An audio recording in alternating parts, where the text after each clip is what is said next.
What the city is talking about. This is Montreal Now on News Talk Radio, CJAD 800.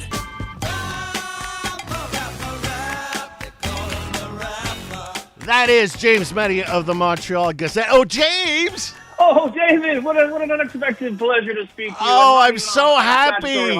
I am so happy that we get to continue our ongoing conversation.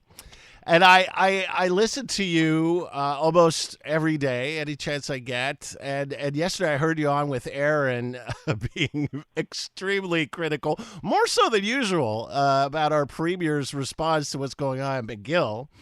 And so you're doubling down today, aren't you?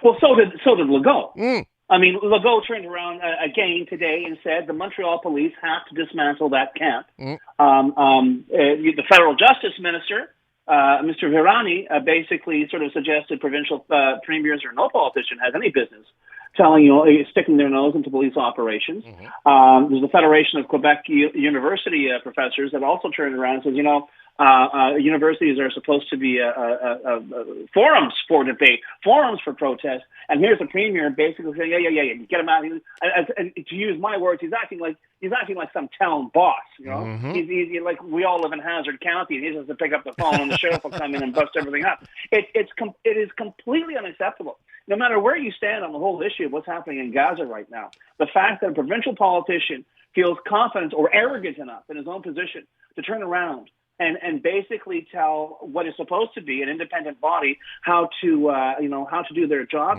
It's unheard of. And as I said yesterday, and that's what really put me around the bend is I get a little. It was a little too much for me to stomach there, David, to hear Francois Legault talk about the rule of law in the morning, and then in the afternoon vote with his friends in the CAC caucus to make sure Jews and Muslims are barred from most of the Quebec civil service with an illegal law by using the notwithstanding clause to uphold Bill 21.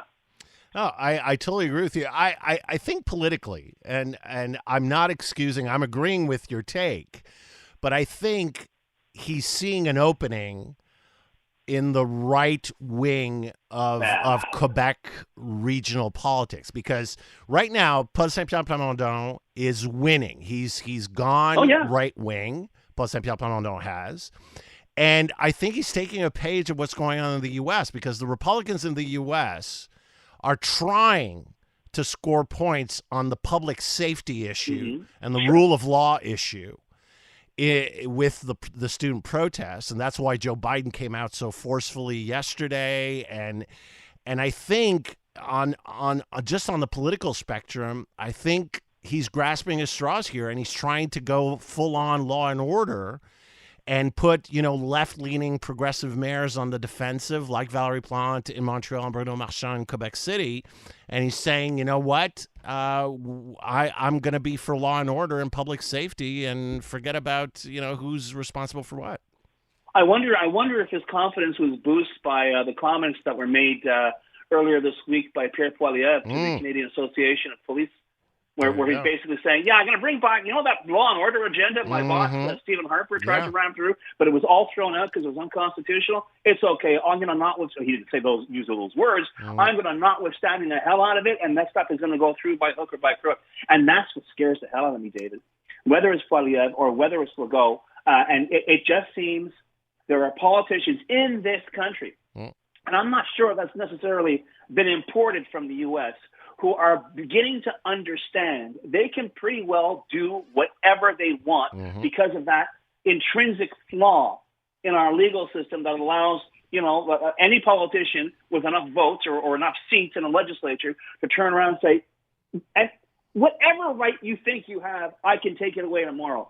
And I'll take it away for 5 years. And if I'm still in power in 5 years, I'll take it away again, which is exactly what we saw with Bill 21.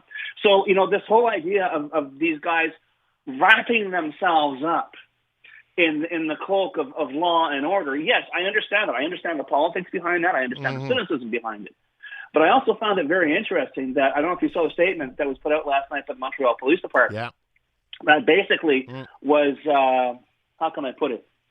I won't say it was a slap in the face, but it was a gentle reminder to the Premier of Quebec to stick his nose in his own plate, mind his own business, and we're here to maintain public order and safety and do so while respecting rights. And I love that, and that was their tag, do so while respecting rights and freedoms, because maybe the guy they were sort of sending this message to doesn't really understand the whole concept of rights and freedoms. Absolutely. And it's funny, a few weeks ago, Premier Legault was screaming left and right about Justin Trudeau impeding on his jurisdiction. Sure. And right now, here we have a blatant example of a premier trying to step on what is clearly a local police matter that he has no jurisdiction or no right getting his hands into. Anyways. But as I've told you in our earlier discussions, David, and I'll tell you again, and it's a metaphor that I'm using, but the house is on fire. I mean, there's a lot going on with our system. It's not just in Quebec. No. It's not just, there's a lot of what, and I'm not saying it's a generational thing. A lot of people younger than me right now are scratching their heads over what the hell is going on in this province, what the hell is going on in this country in terms of justice, in terms of how the rule of law is being perceived by politicians here. And once again, I won't say it's been important. The example is in the U.S., and we hear it every day on how politicians can treat the legal system with contempt and get away with it. But I think this is a homegrown phenomenon, a homegrown problem. And I kind of despair for the future, honestly, because today we're talking about, observant Jews and Muslims and we're talking about whether people are, this idea of the government saying, well, maybe we should control over what language you speak at home. And people will say, don't be ridiculous. That's going to happen. And if you told me 5 years ago that Bill 96 and Bill 21 would be thrown together, I'd say, don't be ridiculous. That's not going to happen. But it did. So this is where we are, David, and it scares the hell out of me. It's fascism light, in my opinion. But moving on to Bill 96, actually, very interesting decision in Superior Court yesterday where Bill 96 is clashing, talking about jurisdictions, with criminal law and Supreme Court decisions on criminal law. And we're going to have a criminal defense attorney, Eric Sutton, joining me at 5:05 to discuss more. But your take.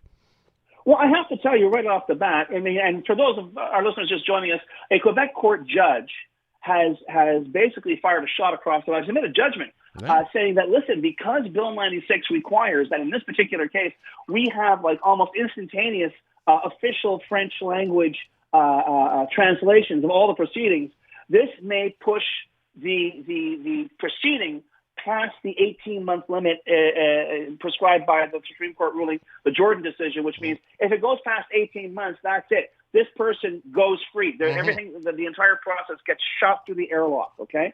And what I found really astounding, David, was when the Legault government's lawyers were confronted with this, they turned around and said, well, it's not for a judge to be saying this. It should be for the defense to be raising this whole issue. And I'm thinking, you know what? If I'm a defense lawyer, it's my responsibility to give my client a full and complete defense.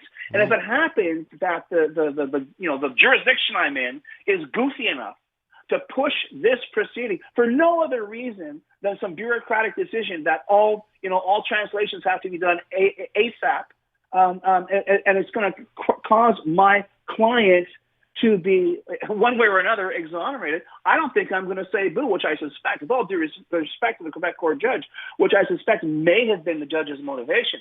But this is more than a canary in a coal mine. This is a siren going loud and clear, saying once again, a bunch of Anglophobic CAC bureaucrats are really throwing a can of gasoline on top of the justice system in Quebec and standing there with a match.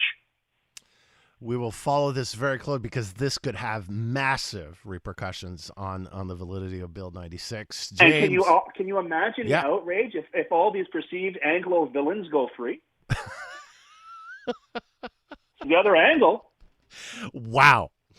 Thank you so much, James. Have a great weekend. You too. À la prochaine.